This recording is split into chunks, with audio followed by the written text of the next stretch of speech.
आज मैं बहुत ज़्यादा सीरियस मोड में हूँ क्योंकि गाइस मुझे जल्द से जल्दी पोर्ट्रेट कंप्लीट करना था बट नहीं हो पा रहा है कुछ रीजंस के वजह से। बट कोई नहीं, आज तो कंप्लीट कर ही लूँगी।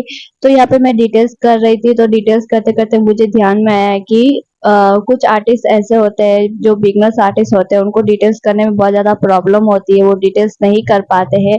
उनको डिटेल्स जब वो डिटेल्स करने बैठते हैं तो उनको इतना ज़्यादा डिफ़िकल्ट लगता है कि वो छोड़ ही देते हैं बीच-बीच में। तो गाइस आपको ये चीज़ समझनी ज़रूरी है क्योंकि डिटेल्स सिर्फ़ एक डिटेल्स नहीं है, डिटेल्स में वैल्यूज़ होती है।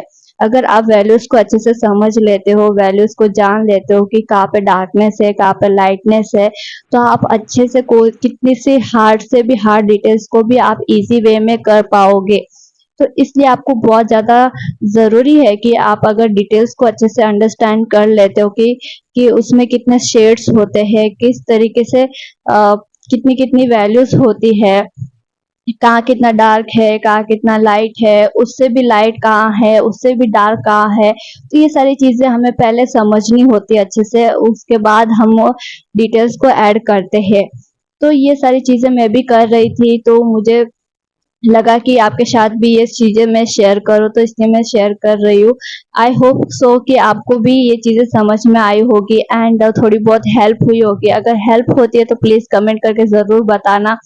एंड जब भी आप डिटेल्स करने बैठते हो ना, तो प्लीज़ एक डिटेल्स को डिटेल्स की तरह मत देखा करो, क्योंकि डिटेल्स की तरह देखोगे ना तो आपको वो डिफ़िकल्ट ही लगेगा।